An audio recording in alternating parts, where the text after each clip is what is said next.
Welcome to today's 5-minute Bible study in the book of 1 Corinthians. Today we're looking at 1 Corinthians chapter 11. We're going to look at verses 2 through 16. You remember this chapter is about protocols or rituals of worship. We've been spending a few days looking at the latter half of chapter 11, where Paul talked about the Lord's Supper and how to receive the Lord's Supper properly and worthily.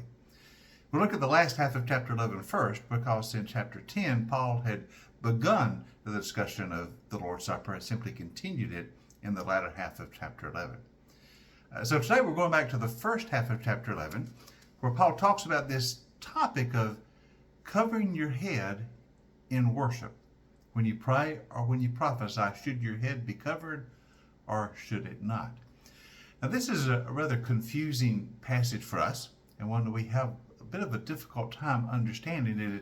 It is so foreign to our way of thinking. So let's read it, what Paul has to say about covering your head, and then we'll spend a couple of days trying to understand what Paul meant and why this is important for worship.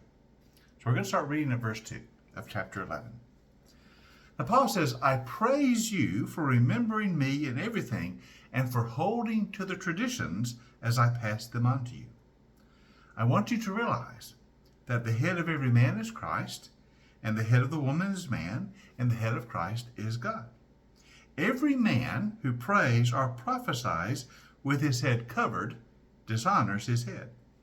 But every woman who prays or prophesies with her head uncovered dishonors her head. It is the same as having her head shaved.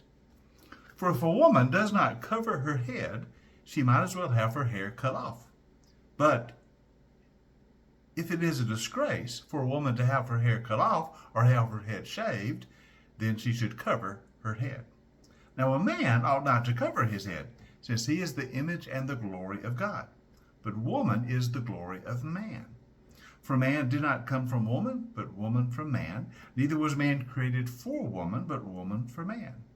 It is for this reason that a woman ought to have authority over her own head, because of the angels.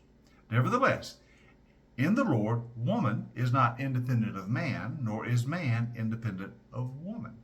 For as woman came from man, so also man is born of woman. But everything comes from God. So judge for yourselves. Is it proper for a woman to pray to God with her head uncovered? Does not the very nature of things teach you that if a man has long hair, it is a disgrace to him? But that if a woman has long hair, it is her glory. For long hair is given to her as a covering. Now, if anyone wants to be contentious about this, we have no other practice, nor do the churches of God. Okay, I read the entire passage to give the whole context where Paul talks about this matter of covering your head. As I said, it's rather confusing to us. It is so foreign to our way of thinking. We're just not quite sure what Paul meant or what to make of it. He's talking about when you're in church and when you pray or when you prophesy. And obviously, he's speaking about public prayers and public prophesying. Should you have a cover for your head? Should your head be covered in church? And he says, for man, the answer is no. And for a woman, the answer is yes. A woman, when she prays or prophesies, should have her head covered. She should have a covering on. A man should not. Why? What is the deal with the head covering? And why is there a distinction between the man and the woman? That's what I want to talk about for the next few days. Now, what I want to have you notice today on this first session dealing with this question is that Paul is quite clear that men and women have equal standing before God. Sometimes in all the verses he talks about this, and we get a little confused, but notice what he says quite clearly in verse 11. In the Lord, woman is not independent of man, nor is man independent of woman. For as woman came from man, so also man is born of woman. But everything comes from God. So Paul makes it quite clear that it's not a distinction of status as if somehow men have a different status with God than women do. Oh, no. He says we are interdependent upon each other. In the original creation, man was created first, and woman was taken from man. We know the story of creation. Out of Adam, God took the rib and created Eve to be his helpmate. So woman comes from man, but all men are born of women. So we are absolutely interdependent upon each other, but everything comes from God. So Paul makes it quite clear there's no distinction of status. We are all equal before God, saved by grace through faith. Also notice Paul says that both men and women pray and prophesy in church. He says that quite clearly. Now, the matter of head covering is a distinction, but notice he says when men pray or prophesy, they don't have their head covered.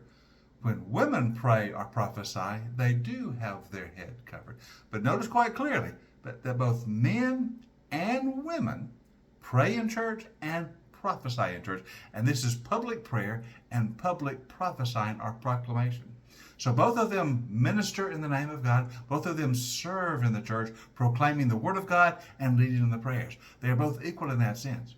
So that's where we've got to start. Paul was quite clear that men and women are equal in status before God.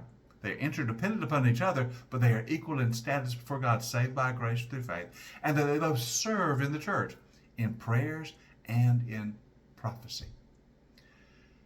But there's a distinction about this matter of hair, of covering of the head, and about the matter of the hair. Women having long hair, Paul says, which is a glory. Men not having long hair, which they should not. What does that mean? We'll start looking at that in tomorrow's session. Hope you join us for our next 5-minute Bible study in the book of 1 Corinthians.